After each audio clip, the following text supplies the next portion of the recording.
Fabulous as always, BMX Bandits live in session, hop, skip, jump for your love. And so we've spoken probably for as long as we normally do in an interview situation on this programme. But we've got no, it was brilliant, and I could talk to you all night long, really, mate.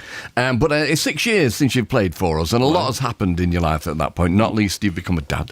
Yeah, dad again. My other kid's going to be 30 this year, and I've got a current little 14-month-old baby, Lucy.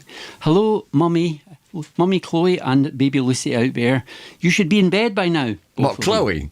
Well, both of them, you know. It's important to get their beauty sleep. Not that they need it. They're very beautiful. Oof. I need my beauty sleep. You dug yourself out of that one pretty quickly there, mate. Yes. But how have you taken to being a dad? Because like you say, it's hard work. I mean, it's the most wonderful thing, but it is hard work. But you reap what you sow. And the things that you invest in are always the greatest things in life, aren't they? But so it's hard work, but it feels wonderful because it's a wonderful thing. And it's made more wonderful the more you invest in it. Yeah, of course, absolutely.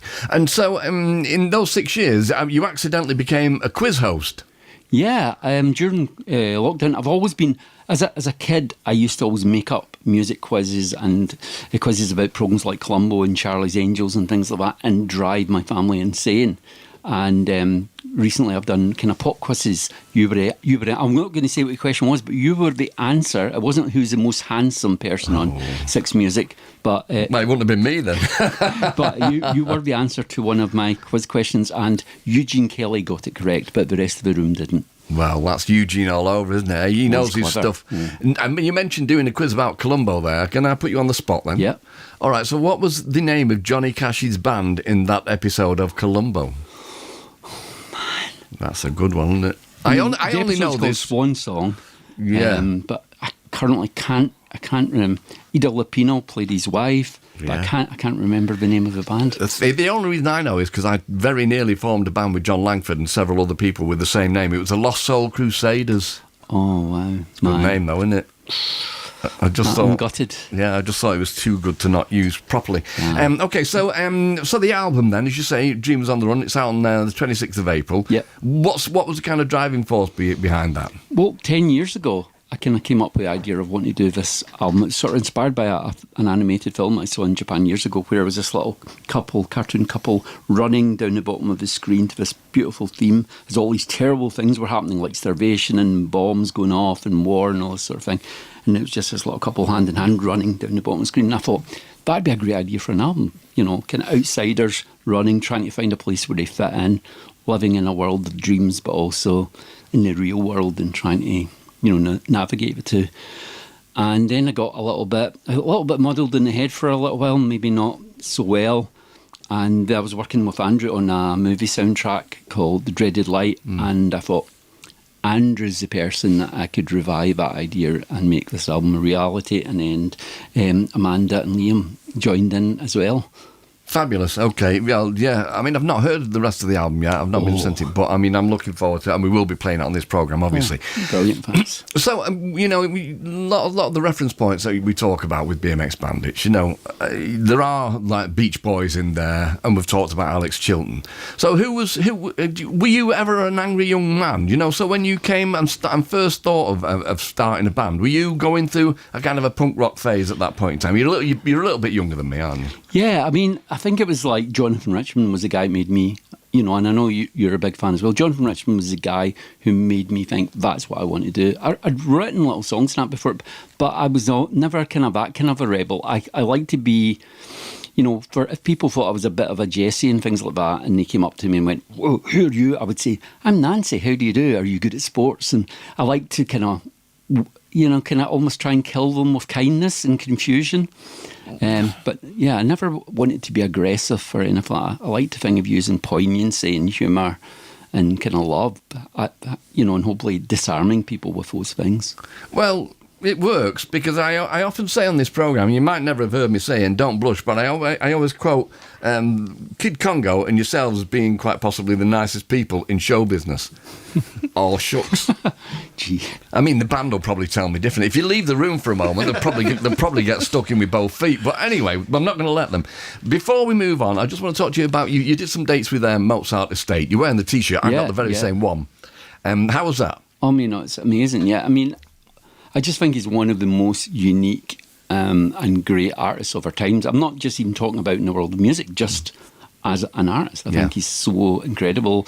Again, in a very different way than I do. He uses like poignancy and humour so well in the balance. You know, the same song can have you kind of laughing, but at the same time be really hard hitting. Well, you've got on that T-shirt, and somebody has pulled me up on it before, saying that they think that Lawrence might have been being facetious about I've been living in relative poverty.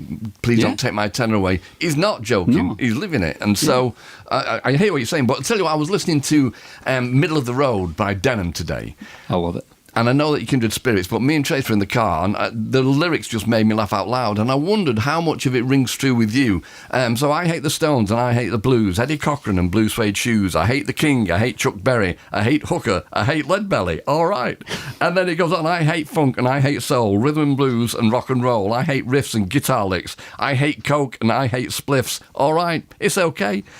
So he lists pretty much everything apart from Denham and middle-of-the-road pop music, which is what it's all about. I mean, we do share a lot of tastes, I think, in kind of bubblegum and kind of certain type of Euro kind of pop and stuff like that. And I'm not saying I don't like anything that any of those people did, because I love loads of Phil Spector records and things, but I sort of don't like the big thing that sometimes that era stands for, where it's like everything else isn't of importance or not the same kind of importance. I'm kind of down with that, and I think a lot of things that people saw as being kind of trivial, silly records have got an awful lot to offer that people just go, no, that's not the real thing. And all of these records are seen as being a real thing and therefore more superior, which I don't think they are. Yeah, of course. I mean, in that song, he breaks out into "Last Night I Heard My Mama Singing," the song, which is just a perfect pop song in a way, isn't it? But I didn't say that, obviously. You know, credibility and all that, I haven't got any. So you're playing Summer Hall in Edinburgh on the 18th of May, the 24th Leicester, the Musician, and the 25th of May, London, the 229 Club.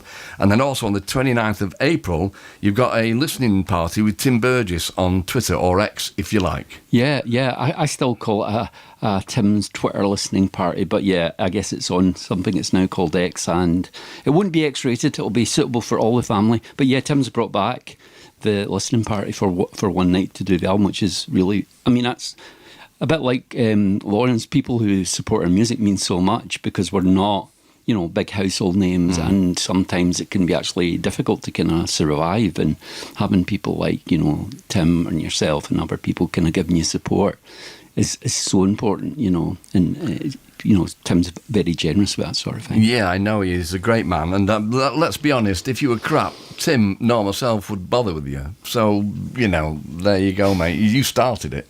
Oh, yeah. Okay. All right, then. So we've got 2 more tunes from BMX Bandits. What are you going to do, and in what order? Well, we're going to do, the next song we're going to do naked, but not involving bare bottoms naked, musically naked. We're going to do it a cappella. And this is a song that, I figured out I wrote actually in 1988. It wasn't released 89. So, again, none of these kids were born when this was written. Wow. But it's an ultra-romantic one, so I'll, again, dedicate this to my lovely lady Chloe and my lovely little lady Lucy. This is called Your Class. Boom.